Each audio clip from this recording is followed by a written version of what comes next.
Jean Onana, nouvelle recrue au milieu, le Camerounais qui nous vient du Beşiktaş en prêt avec option d'achat. Il fait aujourd'hui ses 24 ans.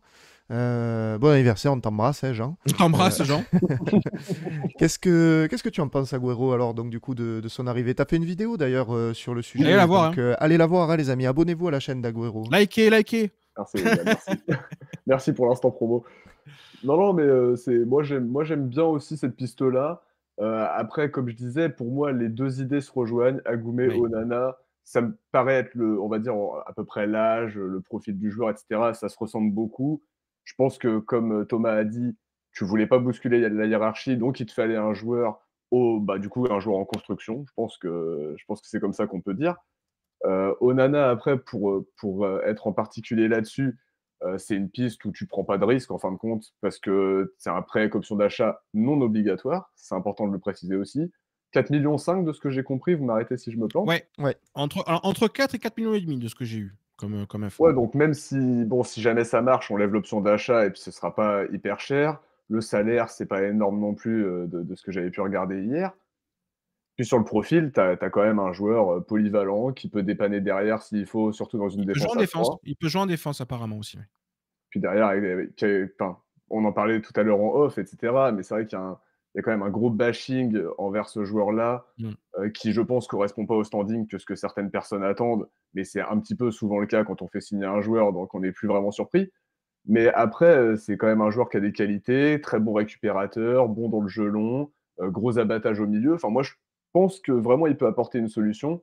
Évidemment, pas le nom le plus clinquant qu'on puisse avoir sur le mercato, pas un Tout nom à fait. sexy comme dirait Thomas, mais bon, pour moi, ça reste très correct pour ce pourquoi il est venu, pour être Ouais. une doublure en fin de compte. Oui, Pour moi, totalement, c'est hein, correct. totalement. Franchement, je suis assez d'accord avec toi. Moi, je trouve que c'est un recrutement qui est juste cohérent, en fait. L'idée, elle est très cohérente. C'est un recrutement malin. Tu viens compléter l'effectif avec un joueur qui correspond à ce que réclame ton coach pour 0 € en réalité, hein, pour le moment, hein. Donc, dans le meilleur des cas, il te donne satisfaction. Tu l'achètes 4 millions. Ça représente plus rien de nos jours, 4 millions d'euros pour un joueur. Franchement, ce genre de mouvement, pour moi, c'est tout bénef. Après, oui, le joueur est pas forcément fantastique, il fait pas non plus rêver, mais c'est pas non plus dégueu. Il fera le taf pour moi qu'on lui demande, c'est-à-dire dépanner, quoi, tout simplement. Et j'espère aussi, par contre, qu'il aura un comportement pro parce que, voilà, de ce que j'ai entendu, c'est son point négatif Ouais. aussi. Ouais. Et sur ça, Benatia, il était plutôt attendu, il me semble, sur le côté vraiment professionnel du groupe. Donc on verra bien, mais moi, c'est un mouvement que je valide totalement. Et toi, Thomas? Bah, écoute, oui, je valide aussi le mouvement parce que c'est vrai que la hiérarchie, elle est quand même bien en place au niveau du milieu de terrain. Kondogbia, Verretou, Harit. Quand tout le monde sera là, hein, je veux dire. Hein. Quand tout le monde Oui, sera bien là, sûr. le Kondogbia, Verretou, Harit, à mon avis, me paraît être le trio. Bon, t'as rongé aussi dans l'histoire, mais me paraît être le trio titulaire. Est-ce que tu as besoin là de bousculer ça? Je ne suis pas sûr. Voilà, je ne suis pas sûr.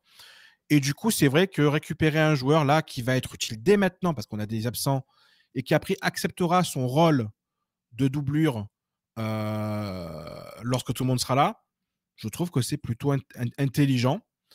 Après, le joueur en soi, c'est vrai que le souvenir que j'ai de lui, c'était surtout à Lens Mhm. parce qu'il a joué à Bordeaux et à Lille. Mais à Bordeaux et à Lille, j'avais un peu moins suivi, on va dire. À Lens, c'était un remplaçant, c'était le remplaçant de Fofana et de comment il Abdel s'appelle? Samed. Abdou Samed, merci. Voilà. Bon, d'ailleurs, ce qui se dit aussi beaucoup, c'est qu'il est parti donc de Lens. Il a regretté très rapidement d'être parti de Lens parce que lorsqu'il est parti de Lens, Fofana, en fait, n'était pas forcément prévu de partir. Il est parti et en fait, il aurait pu prendre la succession de Fofana. Il a voulu du temps de jeu. Bon, c'est mal goupillé au Beşiktaş, mais comme beaucoup de joueurs, ça se goupille mal au Beşiktaş aussi. Donc, je ne sais pas si c'est vraiment un révélateur de quoi que ce soit. Après, sur l'état d'esprit, moi, des retours que j'ai eus, c'est qu'apparemment, il est très, très motivé à l'idée de venir. Voilà. Très, très content de venir et très, très motivé parce que c'est vrai que les autres pistes qu'il avait, c'était Saint-Etienne, c'était Bordeaux. Donc, Ouais. c'était pas non plus exceptionnel. C'est sûr que quand il a vu que l'OM est arrivé, il a pas hésité 3 secondes. Donc, je comprends aussi l'idée. Mais voilà, après, voilà, moi, c'est sûr que j'ai vu passer, par exemple, tu vois, beaucoup la comparaison avec un Encham. Ouais. Voilà. On a Moi aussi, recruté j'ai vu Encham. passer ça. C'est pas tout à fait le même mécanisme parce que Longoria a recruté Encham dans un but bien précis, c'est de faire dégoupiller Villas-Boas. Ça, c'est une histoire qui est totalement vraie. Hein. C'est qu'il voulait se débarrasser de Villas-Boas et Villas-Boas avait dit non, je veux pas Encham. Il avait dit je te prends quand même Encham. Et du coup, Villas-Boas avait pété un câble. Donc voilà. Là, on va dire qu'il y a une vraie utilité quand même à prendre Onana. Mais voilà. Non, c'est un bon coup. Voilà, c'est un bon coup. Un transfert à la Murillo. Mmh. C'est Tout ce ça, qui a en été dit fait. sur Murillo lorsqu'il a signé. C'est ça.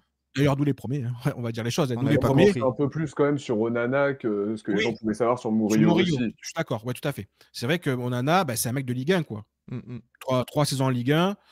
Il connaît le championnat. Pas d'adaptation. Il parle français. C'est exactement ce que Gattuso voulait. Un mec prêt de suite. La seule interrogation, c'est qu'il n'a pas joué au Besiktas. J'espère qu'il s'est entretenu. J'espère qu'il n'y a pas besoin qu'il se remette en forme parce que sinon, c'est vrai que pour le coup, ça tomberait un peu dans l'eau l'idée. Hein, ça se dirait non, Tout à fait. il faut que tu joues maintenant. Quoi. Tout à fait. Donc, je ne serais pas étonné d'ailleurs qu'il soit titulaire contre Strasbourg. Hein. Oui, c'est Je possible. pense qu'il va avoir une vraie discussion entre lui et Nadir, hein, à mon avis. Ouais, complètement. Alors, le sondage que j'ai mis sur le chat nous donne quand même un oui, vous validez à 57%, c'est quand même assez énorme. Onana, donc le recrutement de Onana, c'est marrant parce que d'un réseau à l'autre, en fait, ça tranche complètement. Hein. Sur Twitter, et sur X, il s'est fait démolir, le pauvre Onana. Et là, vous validez. Donc, écoutez, moi, je suis plutôt rassuré. Ça me Ouais. rassure quand je vois ce Ouais. résultat, parce que sur Twitter, au contraire, ça m'avait un peu choqué de voir à quel point il se faisait lyncher, le pauvre. Ouais, mais Donc, comme toutes les ouais, nouvelles recrues finalement quelque part. c'est Mais, vrai. mais d'ailleurs, je crois que c'est la question d'après, il me semble, dans le programme, Jus, La question, mais ça c'est dépend. est-ce que c'est un mercato d'ajustement? Voilà, en fait, la question que j'ai voulu poser après, c'est euh, est-ce que ce mercato doit être un mercato où on veut des titulaires en puissance, ou est-ce que c'est un mercato où on veut des remplaçants? Et je pense qu'il y a une vraie différence de vision entre les supporters. Ceux qui critiquent Onana, je pense, c'est ceux qui attendent des vrais titulaires en puissance à Olympique de Marseille. Mais encore une fois, Kondogbia, Verretou, Harit, Rongier, bon, il y a des détracteurs peut-être pour chaque joueur, mais concrètement, là, ce quatuor-là doit avoir le plus de temps de jeu possible. Mhm. Je pense, tu vois, que ce soit dans le 4-2-3-1, dans le 4-3-3 ou dans un 3-5-2. Et je n'ai même pas cité Unai, Non. tu vois. Donc, après, je pense aussi que les réactions qu'on a là par rapport à Onana, c'est aussi lié au début de saison pas terrible. Parce qu'on aurait fait un début de saison largement meilleur où on serait peut-être deuxième, on serait au top. Je pense qu'Onana, tout le monde se dirait ah ouais, c'est sympa, c'est un coup plutôt intéressant. Il va être sur le banc après. Enfin, tu vois, les réactions, je pense, n'auraient pas été les mêmes. Là, on se dit ouais, il nous faut des titulaires, il nous faut des titulaires. Donc voilà. Après, pour répondre à la question, est-ce que le mercato hivernal, ça doit être un mercato d'ajustement? Moi, je pense totalement que le mercato hivernal doit être un mercato d'ajustement. Il ne faut pas commencer à aller chercher des titulaires en puissance dans un mercato hivernal parce que, par définition, les joueurs qui sont disponibles dans un mercato hivernal, ce sont des joueurs qui sont en échec ou quasiment. Ouais. Voilà. L'année dernière, on a vu ce qui s'est passé. Et tu Bon, surpayes les joueurs, du coup. voilà. Si tu Eh prends, oui. si tu prends des mecs qui sont à leur prime en pleine saison, tu vas les surpayer. Vitinha, par exemple, on l'a payé cher. Pourquoi? Parce qu'il y avait la concurrence anglaise Mais oui. qui était prêt à le prendre. Donc, on a préféré le payer plus cher que ce qu'on devait mettre à la base pour pouvoir le récupérer. Mhm. Il y a ça aussi. Tu payes plus Ah oui. cher les joueurs sur le mercato hivernal. Totalement. Donc, voilà. Qu'est-ce que tu en penses, Agüero? Est-ce que on doit viser plutôt des titulaires quand même ou les remplaçants, un mercato, comme on dit ici, d'ajustement? Ça te va bien en fin de compte? Oui, mercato d'ajustement, de toute façon, c'est le propre du mercato d'hiver, c'est toujours un peu ce principe-là. Par contre, sur la question qui est posée, dans le sens, est-ce qu'il faut un remplaçant ou un titulaire en puissance? Moi, j'ai envie de couper la poire en deux et de dire que j'aimerais avoir des joueurs qui ont des qualités pour éventuellement s'imposer, pour aller titiller les titulaires et apporter une vraie concurrence. Après, oui, par rapport à nos moyens, à ce qu'on peut mettre, tu vas plutôt investir aujourd'hui sur un remplaçant que sur quelqu'un qui vient pour être dans le 11. Et après, ça pose aussi la question, quels sont les manques réels dans le 11, quels sont les points faibles, etc. C'est aussi un autre thème à dérouler, j'ai envie de dire. Oui. Mais Ah oui, oui, non, mais c'est certain. Après, bon, il y en a encore beaucoup des choses qui vont pas dans notre équipe, mais moi, je pense que oui, effectivement, c'est un mercato complètement d'ajustement, hein. Il faut. Après, voilà, il y a aussi les desiderata de l'entraîneur qui souhaite revenir à un schéma qu'il préfère, le schéma à 4 derrière, de ce que j'ai cru comprendre. Il lui faut donc un ailier gauche titulaire. Donc, on va ajuster, mais on va quand même prendre un mec qui, normalement, va devenir ton titulaire. C'est pas forcément un remplaçant. Alors, peut-être qu'il est remplaçant à l'heure actuelle dans un club ailleurs, ça, je sais pas. Mais pour le moment, ça va être un gars que nous, on va sûrement ériger en titulaire. Enfin, c'est l'idée que je m'en fais, en tout cas, du mercato pour le moment, côté Olympique de Marseille. Euh, Thomas, on va parler du prochain maintenant, le prochain renfort hivernal. La question que tu nous avais mis dans le programme, c'était quel est pour vous le prochain poste prioritaire du recrutement? Et du coup, potentiellement qui, si on avait deux, trois noms que l'on voulait évoquer. Alors, je sais pas si toi tu veux évoquer des noms ou plutôt des infos, ou Non, alors, après, ou c'est vrai avant. que moi, je vais pas donner de nom parce que du coup, mon info est un peu une réponse aussi à cette question-là. Et ouais, ouais, ouais. Alors, juste par rapport au poste, je vais répondre à ça. C'est vrai qu'il y a aujourd'hui une discussion très claire à l'Olympique de Marseille par rapport au latéral gauche. Je l'ai dit plusieurs fois dans mes tweets notamment, l'Olympique de Marseille ne fera pas non plus n'importe quoi pour pouvoir avoir un latéral gauche. C'est-à-dire qu'ils ont une liste de joueurs qui veulent faire. On a parlé de Jurasek, on a parlé de Galán. Il y en a d'autres aussi, de ce qu'on me dit. Après, bon, les noms, je les donne que si vraiment j'ai des choses très concrètes. Euh, donc voilà. Après, il y a une liste aussi de secours, style Kai Wagner, le petit Rodriguez aussi qui avait sorti le petit OM. Mais ça, ce sont des joueurs, par exemple, où l'OM a un petit doute sur le fait que est-ce que ces joueurs-là peuvent avoir le niveau pour jouer à l'Olympique de Marseille. Donc, ce que je veux dire, c'est que l'Olympique de Marseille ne va pas faire à tout prix un latéral gauche, ne va pas faire vraiment un recrutement par défaut, et que si ils n'arrivent pas à avoir ce latéral gauche, ils pourront éventuellement se rabattre sur un latéral droit D'accord. capable de jouer aussi à gauche ou un latéral droit pur. Et on a Murillo et Klose qui sont eux polyvalents et qui peuvent aussi jouer à gauche. Voilà. Donc ça peut aussi se goupiller comme ça. Donc c'est vraiment le Parce que, latéral. parce que latéral gauche, ben, ça, c'est au niveau de l'OM. Après, c'est vrai que je pourrais comprendre l'idée parce que c'est vrai que trois latéraux, c'est peut-être un peu court. Si tu as un blessé, un suspendu, c'est vrai que voilà. Bon, le Diaz nous va hurle chez lui en disant il y a Soglo par exemple. Mais Soglo, malheureusement, on sait très bien que Gattuso n'en veut pas. Donc voilà. Après, c'est vrai que si moi je me donne mon propre avis, j'aimerais peut-être quand même un petit remplaçant à Harit. Ah, d'accord, oui. Ah oui, oui, ça c'est autre chose encore. Donc, Un petit remplaçant ouais. à Harit, un mec qui soit capable de, voilà, de jouer à son poste ou de jouer sur les côtés. Et j'en dirai pas plus parce que la suite vient après. Ah, alors pour le Agüero. teasing. Agüero, toi, est-ce que tu aurais un poste prioritaire, toi? Et potentiellement Bah, quelques noms que tu aurais en tête?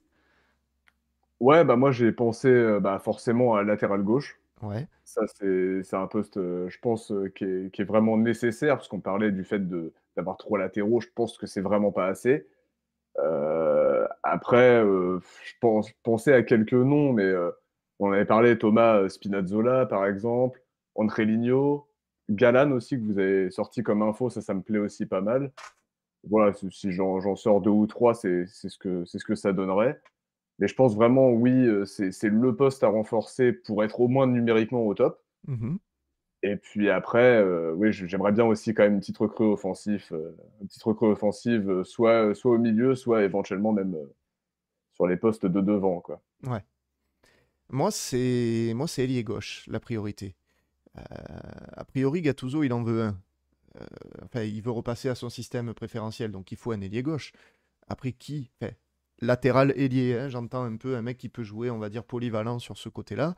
Il y avait Ealing Junior, évidemment. Thomas, tu avais sorti l'info sur ce joueur. Je veux bien monter dans le train, bon, il n'y a pas de souci. Tu nous as dit qu'il était très talentueux. Après, Agüero, juste Agüero, tu en penses quoi, toi, des lignes juniors? c'est vrai, ouais, on ne connaît pas ton avis Enfin, sur je le crois que joueur. t'en as parlé dans une de tes vidéos, tu avais Ouais, repris le truc. il y a 3 ou 4 vidéos, je crois. Ouais.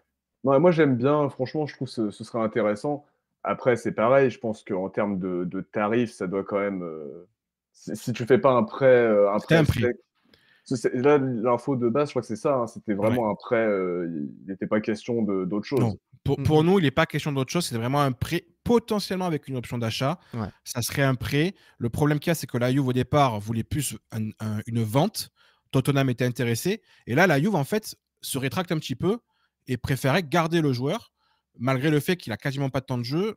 La Juve aurait concrètement dit à Ealing Junior, si tu restes, on va te donner un peu plus de temps de jeu, parce que Kostic, qui est le titulaire à ce poste-là, est bon, mais voilà, on va lui dégager un peu de temps de jeu apparemment. Donc voilà, l'idée ça serait ça. D'ailleurs, je crois qu'il a été buteur hier, Ealing Junior. Donc voilà. Après, Ouais, ouais, c'est voilà, vrai. c'est pas maintenant que tu vas recruter des titulaires indiscutables, on le sait. Les clubs, ils peuvent pas se permettre de se faire dépouiller et t'as pas de gros moyens à envoyer. Donc, faut être malin. Et moi, les noms que je me suis notés, justement, j'ai essayé de prendre ce rôle-là et de me la jouer Longoria, Benatia. J'en ai trouvé deux, trois quand même, des ailiers gauches. Alors moi, ils sont clairement offensifs, hein, les trois noms que j'ai. Il y a un gars qui joue peu déjà actuellement. Voilà, les critères, ça a été ça. Il joue pas trop, mais il y a du niveau, où il y a une situation qui permet de les récupérer plutôt pour un prix correct. Donc le premier que je me suis noté, il joue pas trop, il est prêté dans une équipe, donc je pense que c'est quand même faisable, vu qu'il joue pas, de peut-être essayer de casser le prix pour le récupérer. On le connaît en plus, c'est Luis Sinistera. Sa cote, elle a vraiment Ah, baissé. Il a du mal à s'adapter en Angleterre, hein. Il est actuellement prêté à Bournemouth. Il a joué que des bouts de match, mais vraiment des quelques minutes par-ci par-là. Donc franchement, si on pouvait essayer de débloquer cette situation et de l'avoir en prêt avec une belle option d'achat, je dirais pas non. Lui, rappelez-vous quand même le feu qu'il nous avait mis en Conference League avec Feyenoord. Si je peux Euh, rajouter un petit mot par rapport à Sinistera, ouais. c'était une piste cet été. oui, J'en il Ah, avais, était j'en avais, oui, proposé, je crois, de mémoire. j'en avais parlé. C'était une piste cet été. Les agents de Sinistera nous l'avaient proposé. Après, ça n'a pas été, c'est pas allé plus loin parce qu'en fait, il a aussi une grosse blessure à Leeds. ah d'accord, ça je savais pas. Il a une très très grosse blessure et du coup, je pense aussi que là, c'est compliqué pour lui. Il n'arrive pas à se remettre. Mais très clairement, c'est vrai que. Alors, moi, après, depuis, j'ai pas de news sur lui, hein. Mhm. Donc, je ne sais pas du tout si ça pourrait être quelque chose. Mais en tout cas, effectivement, l'idée est plutôt intéressante. Alors après, il y en Non, avait ça un sur autre. un joueur vraiment offensif, là, par Ah contre. oui, oui, moi Il c'est peut pas vraiment jouer piston, offensif. pour le coup. Non, là, lui, il peut pas jouer piston. Ouais, moi c'est vraiment des offensifs, c'est vrai. Le deuxième Ah que oui, je me d'accord. suis noté, c'est un mec aussi que je sais pas trop pourquoi il joue pas d'ailleurs. C'est un autre qu'on a affronté, qui a marqué contre nous d'ailleurs l'an dernier. Ailier gauche et droite, en fait, il peut jouer un peu partout. Donc je sais pas trop pourquoi, parce que il joue pas trop, parce que ça a été un joueur toujours quand même d'assez bonne qualité. C'est comment il s'appelle? Trincao au Sporting. Et Ah lui, oui, pareil, il joue pas de la saison. Alors, un prêt avec option d'achat, ça aussi, on pourrait le tenter. Même Alors, si, écoute, Jules, qu'est-ce qu'il y a? Bah, me dis pas que c'est lui que tu veux compter m'annoncer. ben, va regarder notre Twitter. C'est vrai? C'est pas ah une bah, c'est blague? incroyable ça. Va regarder Vous notre êtes pas Twitter. concerté Bon, alors, là-dessus. on sait pas. Alors, pour dire la vérité, Ah non, pour vous dire, franchement, les moi, gars, je connais jamais les pistes de Thomas à on l'avance. ne se concerte pas. Non, non, non. Moi, je ne leur donne pas les infos pour que justement ils découvrent en direct. C'est dingue. Mais là, je suis obligé de la tweeter puisque tu en parles. Donc, Énorme. on va pas Allez. faire, Mais là, on tu me va fais pas faire rêver, là. doublon. On va pas Ah, faire c'est doublon. dingue. Ah, si tu me fais rêver, c'est un vrai bon joueur, hein. Ah, ils ont une clause à 20 millions le rachat? Ouais, mais Voilà. 20 millions, ils vont jamais le racheter. 20 millions, actuellement, Alors, il les vaut plus vraiment. du coup, je vais en parler un tout petit peu. Et après, Vas-y, je te vas-y, laisse. bah ouais, non, non, mais vas-y, moi j'ai attaqué avec lui, donc vous allez me dire ce que vous en pensez. Donc voilà, c'est vrai que donc l'OM voudrait faire voudrait avoir une opportunité sur ce poste-là, donc de remplaçant Harit, un mec qui peut jouer dans l'axe et un mec qui peut jouer aussi sur les côtés, côté droit ou côté gauche. Trincao, déjà, il correspond parfaitement à ce profil-là. Ce qu'il y a, c'est que Trincao, aujourd'hui, au Sporting, pour une raison que j'ignore, il ne joue quasiment plus. Enfin, il fait des bouts de match par-ci, par-là, mais il est vraiment dans une situation d'échec aujourd'hui. Euh, En gros, ce qu'il y a, c'est que le Sporting, enfin, le Barça, parce que donc ils viennent du Barça, le Barça a une clause de rachat à 20 millions d'euros en cas de futur transfert. Maintenant, ce qu'il y a aussi, c'est que là, on parlerait plus d'un prêt. En fait, l'Olympique de Marseille n'a pas forcément les moyens aujourd'hui, évidemment, d'envoyer 20 millions d'euros sur un joueur. Parce que voilà, on n'a pas forcément les moyens. Par contre, un prêt avec une option d'achat potentielle, ça oui, ça peut être possible. Après, si on fait ce jour-là, évidemment, il faut des départs. Il va falloir un Pape Gueye qui s'en aille, voire un Vitinha. Voilà, il va falloir dégraisser un petit peu la masse salariale. Parce que Sarr peut-être aussi, parce que ça correspond à son poste, non? Hop, il peut jouer à gauche, Trincao. Ça peut être vraiment Trincao ailier gauche, Sarr ailier droit, et puis un Aubameyang devant. Tu vois, ça peut être ça l'idée. Mais en tout cas, voilà. L'OM s'intéresse à son profil. Je suis content. Et puis, il y a un élément quand même aussi à prendre en compte. Je ne sais pas si tu as fait exprès ou pas, toi, mais c'est vrai que moi, quand j'ai vu l'info, c'est un des premiers trucs que j'ai vu. Trincao, il est géré par Jorge Mendes. Jorge Mendes, c'est l'agent de Gennaro Gattuso. Et ouais, voilà. J'ai vu. Il y a ça aussi à prendre en compte. Ce qui explique aussi sans doute cet intérêt, parce que Gennaro Gattuso, de ce qu'on me dit, est très, très, très, très intéressé par ce joueur-là. Il le voit parfaitement dans son schéma tactique. Donc voilà, ça sera un dossier quand même pas simple, honnêtement pas simple, parce que ça peut, il peut avoir des intérêts autour de lui. Aujourd'hui, Sporting n'est pas vendeur, encore une fois. On parle éventuellement d'un prêt, c'est-à-dire un prêt du Sporting. C'est-à-dire que Sporting accepterait de le prêter pour un petit peu le relancer pendant 6 mois. Tu peux envisager que ça là, pour ce joueur pour le moment.